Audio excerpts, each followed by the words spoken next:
Hello, xin chào các bạn đã quay trở lại với review 5 phút. Ở cuối tập 31, sau khi bốc thăm trên nhánh đấu, trải qua vài trận chiến đầu tiên, rốt cuộc trận chiến được chờ đợi cũng tới. Và ngay khi cái tên Tiêu Viêm cùng Liễu Kình vang lên, cả sân đấu theo đó cũng trở nên sôi động vô cùng. Sau đó rất nhanh, từ trên đài cao, thân thể Liễu Kình khẽ động. Ngay lập tức, hắn ta cũng liền phóng người xuống sân đấu. Ở phía đối diện, Tiêu Viêm cũng không kém hơn, thân pháp của anh ấy vô cùng quỷ dị, chỉ trong tích tắc cũng đã xuất hiện giữa toàn trường. Lúc này đây, hai bên đứng nhìn nhau một hồi, sau đó nhìn Tiêu Viêm, Liễu Kình liền nói: "Hy vọng ngươi sẽ không làm ta thất vọng." Đáp lại, Tiêu Viêm liền mỉm cười nói: "Được, ta sẽ tung ra toàn bộ thực lực." Nói xong, anh ấy cũng liền cầm huyền trọng xích từ trên vai đặt xuống. Và ngay lập tức, nó liền khiến Liễu Kình phải chú ý. Tuy vậy, sau một hồi quan sát, hắn lại không lấy thanh thương của mình ra mà chỉ nhìn Tiêu Viêm nói: "Không phải ta khinh thường ngươi, nhưng liệt sơn thương của ta phải gặp đối thủ có tư cách mới có thể đưa ra. Hy vọng ngươi có tư cách buộc ta phải dùng nó." Khi lời nói vừa dứt, trên khán đài, Liễu Phỉ cũng liền nhìn đám người bên cạnh, khoe mẽ nói: "Hay lắm, hôm nay xem biểu ca ta đánh bại tên kia như thế nào." Và cũng trong lúc mọi người đang ồn ào, ở trên đài cao, Tô Thiên trưởng lão đã liền phất tay nói: "Thí sinh đã có mặt đầy đủ, ta tuyên bố trận đấu chính thức bắt đầu." Nương theo thanh âm kia chấm dứt, ở dưới khán đài, cầm huyền trọng xích trong tay, Tiêu Viêm cũng liền vung về phía trước. Nương theo đó, đấu khí trong cơ thể cũng liền bạo phát, thân thể như tia chớp, chỉ trong tích tắc, anh ấy đã lập tức lao thẳng về phía Liễu Kình mà đánh. Ở phía bên kia, Liễu Kình khẽ động, đấu khí tỏa ra, anh ta cũng ngay lập tức lao tới. Trong khoảnh khắc va chạm, nơi đây cũng liền rung động kịch liệt. Khi dư chấn qua đi, ở giữa sân đấu, Tiêu Viêm cùng với Liễu Kình vẫn đang dồn ép nhau rất mạnh mẽ. Thế nhưng cũng không biết huyền trọng xích đã rời khỏi tay Tiêu Viêm từ khi nào. Tuy nhiên rất nhanh, hai người đã tách nhau ra. Sau đó, lập tức thi triển Thiên Hỏa Tam Huyền biến, Tiêu Viêm cũng ngay lập tức dùng quyền đối kháng với tên kia. Trong sân đấu, quyền cước giữa hai người liên tục va chạm vào nhau, cuộc chiến là hết sức căng thẳng, dường như không ai chiếm được lợi thế. Chỉ trong giây lát, hai người cứ thế va chạm không biết bao nhiêu lần. Tốc độ của bọn họ là cực nhanh, cho dù chăm chú quan sát cũng khó có thể theo kịp. Chứng kiến trận đấu này, ở bên ngoài mọi người cũng cảm thấy vui sướng. Quả nhiên, đây là trận đấu được tất cả mọi người chờ đợi. Và rốt cuộc, sau một hồi dùng quyền cước va chạm, trận chiến cũng dần trở nên cao trào. Nương theo đó, khi hai người tách nhau ra, từ trên tay Tiêu Viêm, hai luồng hỏa diễm một xanh một tím cũng liền xuất hiện. Sau đó, gầm lên một tiếng, hai tay anh ấy cũng liền chập lại vào nhau, sau đó dồn nén ở trước ngực mình. Rất nhanh, chỉ trong giây lát, luồng sức mạnh cực kỳ kinh khủng ấy cũng dần ngưng tụ lại. Ở trên đài, tất cả mọi người sau khi chứng kiến Tiêu Viêm thi triển ra loại đấu kỹ kỳ lạ cũng không khỏi kinh ngạc. Và Liễu Kình cũng vậy, nhận thấy cỗ lực lượng mạnh mẽ đang dần dần hình thành kia, hắn ta cũng ngay lập tức lùi lại.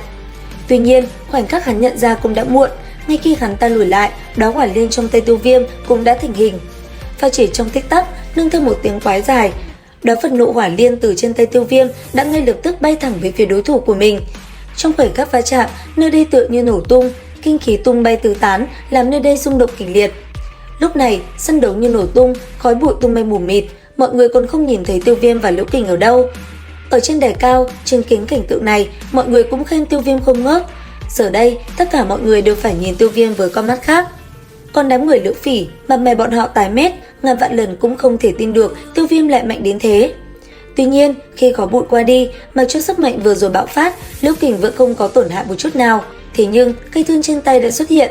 Nhìn về phía trước, hắn ta liền nói: "Tiêu Viêm, người đã có tư cách để cho ta sử dụng liệt sơn thương." Nói xong, đấu khí trong cơ thể cũng liền bạo phát. Lúc này, hắn ta đã đem toàn bộ sức mạnh trong cơ thể dâng lên tới cực hạn. Chứng kiến chuyện này, ở trên đài cao, Lâm Tu Nhai cũng rất chăm chú. Từ đầu tới giờ, mọi suy đoán của hắn ta đều chính xác. Quả nhiên, thực lực của Tiêu Viêm đã làm hắn cảm thấy cực kỳ hứng thú. Và ở bên cạnh hắn ta, mọi người cũng vậy, Tiêu Viêm quả thực đã làm cho bọn họ có cái nhìn khác. Tuy nhiên, cũng trong lúc mọi người còn đang thảo luận, thì ở trung tâm của sân đấu, Liễu Kình đột nhiên phóng người lên không trung. Sau đó, trong cơ thể của hắn ta, đấu khí cũng liền gia tăng lên tới cực hạn. Chứng kiến sự thay đổi kia, trên đài cao, mọi người đều không khỏi có chút lo lắng.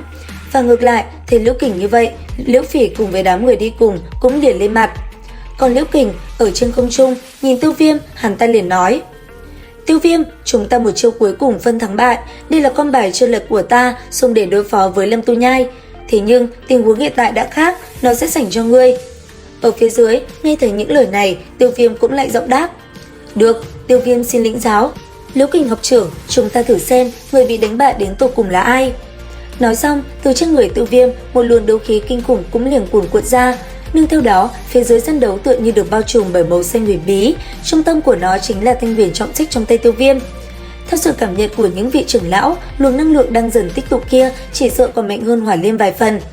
Và rốt cuộc, sau một hồi sức lực, một chiêu cuối cùng của Liễu Kình cũng được tung ra. Trong không trung, cây thương của hắn ta xoay tròn. Sau đó, từ đầu cây thương, vô số đạo ánh sáng liền tỏa ra, một chiêu địa liệt nham cứ thế phát động, đánh thẳng về phía dưới. Còn Tiêu Viêm cầm huyền trọng xích trong tay, cơ thể của anh ấy liên tục xoay tròn. Nương theo đó, một luồng khí tức kinh khủng cũng liền tỏa ra xung quanh, khiến không khí như bị chậm lại. Cuối cùng, xoay tròn một vòng, Tiêu Viêm liền hô lớn. Sau đó, một đòn diệm phân lệ lặng xích cũng lập tức chém thẳng về phía đòn công kích của tên kia. Trong khoảnh khắc va chạm, nơi đây tự như một vụ nổ bạo phát, khắp nơi rung động kịch liệt. Thế nhưng, thế giằng co vẫn mãi chưa chấm dứt. Ở toàn trường, lúc này chứng kiến một đòn kinh người cùng với dị tượng xuất hiện khi hai người kia phát động công kích. Mọi người cũng không thể tưởng tượng được Tiêu Viêm như thế nào mà lại mạnh tới vậy. Ngay cả Tô Thiên Đại trưởng lão nhìn về phía dưới, chứng kiến luồng ánh sáng dao động ngày càng mạnh liệt, ông cũng lập tức động thân. Và cũng đúng lúc Tô Thiên biến mất, trên bầu trời hai đạo ánh sáng giống như khí cầu bị nổ, một cỗ năng lượng quái dị kinh thiên động địa nhất thời tràn ngập trên trời cao. Lúc này, khắp nơi chấn động kịch liệt, dị tượng kinh người bạo phát làm sáng cả một vùng trời. Trên khán đài, vô số ánh mắt của mọi người chứng kiến cũng vô cùng hoảng sợ. Thế nhưng, cũng ngay khi mọi người còn đang sợ hãi, Tô Thiên trưởng lão đã xuất hiện ở giữa không trung. Sau đó, ông liền kết ấn, một chiêu không gian phong tỏa cũng liền bao phủ nơi này, ngăn lại cỗ năng lượng mạnh mẽ kia. Thế nhưng, khi hai luồng năng lượng còn sót lại va chạm, nương theo đó, luồng dư chấn kia cũng liền chấn bay Tiêu Viêm cùng Liễu Kình ra khỏi khán đài. Sau đó, hai người liền ngã xuống và cứ thế rơi vào hôn mê. Và ngay lập tức, mọi người cũng mau chóng tiến lại gần hai người. Lúc này, nhìn những người xung quanh, Tô Thiên trưởng lão sau khi rót đầu khí vào trong người Tiêu Viêm và Liễu Kình, ông mới thở phào nhẹ nhõm. Thương thế của hai tên này tuy khá nặng, thế nhưng sắp may vẫn giữ được tính mạng. Ở bên cạnh, bất kể là Nghiêm Hạo hay Lâm Tu Nhai, bọn họ như thế nào cũng không tin Tiêu Viêm lại khiến Liễu Kình chật vật như vậy. Còn Vân Nhi khẽ nắm bàn tay Tiêu Viêm, nàng đột nhiên mỉm cười nhìn về phía Ngô Hạo, hổ ra mỉm cười nói: "Yên tâm đi, Tiêu Viêm ca ca không sao." Tuy nhiên, cũng trong lúc mọi người còn đang quan tâm tới hai người kia, thì một vị trưởng lão đã liền hỏi Tô Thiên trưởng lão về quyết định của trận tỉ thí vừa rồi. Và đáp lại, vị kia, Tô Thiên trưởng lão nói, dựa theo quy củ, cả hai người đều rất đài, hơn nữa đều ngất đi, bởi vậy ông cũng không thể quyết định được. Thế nhưng, trong khi mọi người còn đang suy ngẫm, một tiếng ho của Tiêu Viêm vang lên khiến mọi người tỉnh lại.